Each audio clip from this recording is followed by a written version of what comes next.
O governo Lula e o TSE, que estão alinhados até a medula, estão em lua de mel, como bem disse o ministro do Supremo Tribunal Federal, atacam agora novamente.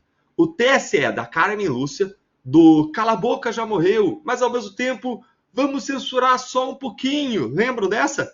E o Ministério da Justiça, que é comandado por ele, Ricardo Lewandowski, aquele ministro de Lula, que anulou as provas do acordo de leniência do Odebrecht, que aliviou a barra do Lula no Supremo, nos casos da Lava Jato, e que depois que se aposentou no Supremo foi trabalhar para quem? Para o Lula, no Ministério da Justiça, mas, é claro, também trabalhou para a JF dos irmãos Batista, ganhando R$800 mil por parecer e até R$1.600.000 no caso de Vitória, como noticiou a imprensa. Aí, esses dois órgãos aí comandados por essas duas pessoas, o TSE e o Ministério da Justiça, baixaram uma portaria conjunta proibindo a Polícia Rodoviária Federal de fazer bloqueios em rodovias para não dificultar o acesso de eleitores aos locais de votação nos dias do primeiro e segundo turnos das eleições municipais de 2024. Tanto o TSE quanto o Ministério da Justiça afirmaram que essa medida é necessária para, nas palavras da ministra Carmen Lúcia, não atrapalhar o direito fundamental de todo mundo, que é o direito de livremente se locomover, para chegar ao local de votação e exercer igualmente e livremente o direito ao voto. Fica aqui comigo que eu vou mostrar para você por que isso aqui não é baseado, essa medida não é baseada em evidência, e quem que essa medida favorece, a bandidagem que essa medida favorece, você vai achar incrível, você vai achar incrível no sentido de difícil de acreditar que eles tenham coragem de fazer isso e trazer um risco imenso sobre a sociedade brasileira. Vou contar para você lá no final quem que vai ser beneficiado por essa medida do TSE e do Ministério da Justiça. Fica comigo para você entender. Antes de tudo, bora analisar o que diz essa portaria do TSE e do Ministério da Justiça, de acordo com a reportagem da Gazeta do Povo. São três coisas principais. Em primeiro lugar, está vedada a realização de bloqueios de rodovias federais para fins meramente administrativos ou para apuração de descumprimento de uma obrigação veicular. Essa medida ela tem por objetivo garantir a livre circulação dos eleitores, segundo a portaria. Em segundo lugar, a abordagem da Polícia Rodoviária Federal a veículos está mantida, mas só será considerada legítima se for destinada à remoção de veículos que estejam em situação clara de infração de trânsito ou que esteja colocando vidas em risco no momento da operação.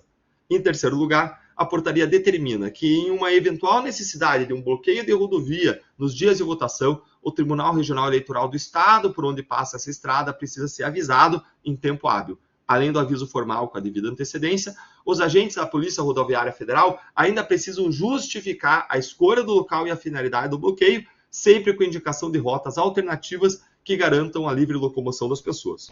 E aí você me pergunta, Deltan, de onde que surgiu essa ideia? De onde surgiu essa portaria? Por que o TSE e o Ministério da Justiça estão fazendo isso agora? Se em outras eleições nunca teve isso, nunca foi proibido que a Polícia Rodoviária Federal fizesse o seu trabalho. Gente, a resposta é simples. Isso é uma resposta do governo Lula, junto com o TSE, ao Bolsonaro, ao bolsonarismo, e é um alerta para todos os delegados e agentes da Polícia Rodoviária Federal do Brasil inteiro, em razão do que aconteceu em 2022 com o Silvinei Vasquez. Lembra dele? O Silvinei Vasquez, ele era diretor-geral da Polícia Rodoviária Federal no governo Bolsonaro, e em 9 de agosto de 2023 ele foi preso por ordem do ministro Alexandre de Moraes por suspeita dele ter interferido no segundo turno das eleições de 2022 para favorecer o Jair Bolsonaro e prejudicar o Lula. Aí, para justificar a prisão preventiva do Silvinei, quase um ano depois do fim das eleições, o ministro Alexandre de Moraes citou um suposto temor reverencial que servidores da Polícia Rodoviária Federal ainda poderiam ter em relação a ele, especulando que o Silvinei poderia agir para obstruir as investigações e destruir provas. Só que, presta atenção, o Silvinei já estava aposentado havia alguns meses antes da prisão. Por isso, o parecer da Procuradoria-Geral da República foi contrário à prisão. Aí o Silvinei ficou mais de um ano preso por Alexandre de Moraes sem denúncia, sem acusação criminal. O que é absurdo, só pode ficar 35 dias. A Lava Jato nunca passou desses 35 sem acusação, mas ele ficou preso um ano sem denúncia. E foi solto pouquíssimo tempo atrás, coisa de um mês. E aí você pode me perguntar, e aí, Deltan? Então, se ele ficou preso um ano, é claro, a PGR já ofereceu agora a acusação criminal contra ele, uma denúncia, né, gente? Pasmem, não! Até hoje, mais de 2 anos após os fatos, Silvinei Vasquez ainda não foi acusado criminalmente pela PGR. E o que isso nos diz? Isso nos diz algo muito simples, que simplesmente a PF e a PGR não conseguiram provas suficientes, robustas ou convincentes da alegação de que o Silvinei e o Bolsonaro teriam tentado interferir no segundo turno das eleições presidenciais de 22. É simples assim. Se a PF ou a PGR tivessem provas suficientes, provas fortes, o Silvinei já teria sido denunciado. E isso não aconteceu até hoje, ou seja, eles simplesmente não têm provas de que essa tentativa de interferir nas eleições aconteceu.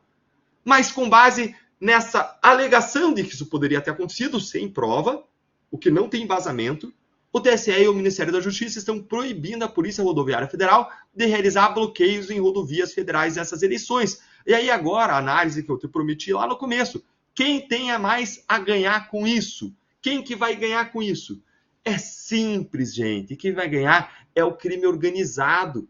Imagine agora o que o PCC, o Comando Vermelho, as máfias, os grandes narcotraficantes nacionais e internacionais, os traficantes de armas, todos aqueles que têm serviços de inteligência próprios, em alguns casos até mesmo agentes públicos infiltrados nas instituições democráticas.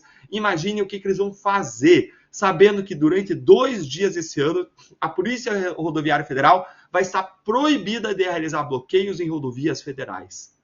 Essa é a informação perfeita para que todos esses grandes criminosos e grandes organizações criminosas nacionais e internacionais tracem os seus planos, as suas estratégias para se ocultar, para escapar das polícias esses 2 dias, para encher o Rio de Janeiro, as comunidades, as favelas de armas e para utilizarem essa portaria como uma espécie de escudo, uma maneira de cometer crimes gravíssimos aqui no Brasil, atravessar drogas, armas, dinheiros, órgãos, crianças, adultos, para tráfico internacional, tudo que existe de pior e de mais maligno na humanidade e que existe lá fora, poderá ser realizado com impunidade ou pelo menos com muito mais facilidade nesses 2 dias. Liberou geral em 2 dias, já que agora, por ordem do TSE e do Ministério da Justiça, o crime organizado do Brasil e do mundo sabe que a nossa Polícia Rodoviária Federal estará impedida de fazer o seu trabalho, de realizar bloqueios em rodovias federais nos dias das eleições. Os bloqueios existem, eles têm que ser aleatórios, o cara não pode saber quando vai acontecer, isso gera um temor, isso gera um risco. Agora não, agora eles têm segurança de que nesses 2 dias está tudo liberado. O crime organizado deve estar em festa. E você, o que você acha disso? Você ficou indignado? Veja só, essa medida ela não tem base em fundamento da realidade, porque não está comprovado que houve interferência da Polícia Rodoviária Federal em 2022, tanto que não tem nenhuma acusação criminal sobre isso. E mais, mesmo sem evidência, eles fazem uma medida que ajuda, que libera, que favorece, que promove o crime organizado.